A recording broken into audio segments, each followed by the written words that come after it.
மதுரீஸ்வரன் படத்துல ராதா ரவி கூட ஆக்ட் பண்ணேம்மா. எனக்கு இன்ன வரைக்கும் எனக்கு ஒண்ணும் புரியல. உங்க வீட்டுக்குள்ளார வந்து எங்க பெட்ரூம் இருக்குன்னு ஹவ் ஐ நோ?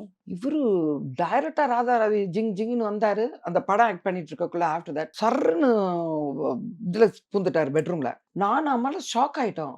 ம். ஏ!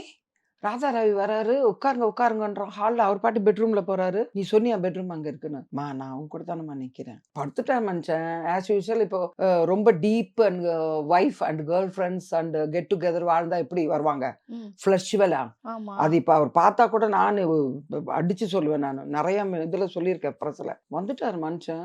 ஏன்னா என்ன வந்து ஸ்விம்மிங் பூல்ல அவர் நடிச்சவர் தானே என் கூட. ஆமா. அவருக்கு டெம்ப்டேஷன் ஆயி போச்சு போல இருக்குது. மனுஷன் வீட்டுக்கு வந்துட்டாருன்றமா, ஷூட்டுக்கு அடுத்தது. நான் ஒத்து போலன்னு என்னோட கார்டுக்கு தூக்கி போட்டாரு. Membership card. No more member தூக்கி போட்டுட்டாரு மேடம். என்னோட மெம்பர் கார்ட. I okay. Mean life member. அத தூக்கி எறிஞ்சிருக்கவுமே எனக்கு எப்ப தெரிய வந்ததுன்னா, விசால் வந்ததுக்கு அப்புறம் ஓட்டு போட போனோமா இல்லையா நானு. ஆமா. சாரி மேடம் உங்களுக்கு ஓட்டு இல்லன்ட்டான். நீங்க ஓ! உறுப்பினராவே இல்லன்ட்டாங்களா? ஆமா ஓட்டு இல்லம்மா. நீங்க உங்க எங்கம்மா கார்டுன்னு. என்ன சார் இப்படி சொல்றீங்க? நான் ஓல்ட் ஆர்டிஸ்ட்டு. இவ்வளோ படம் பண்ணியிருக்கேன். பெரிய ஆர்டிஸ்ட் கூடலாம். ம். இந்த மாரி சொல்றீங்க. அப்பதான் எனக்கு கிளிக் ஆச்சு. ஆஹா! மனுஷன் வீட்டுக்கு வந்து நம்ம நாட் அலோவ்டு பண்ணதுல எடுத்துட்டாருன்னு.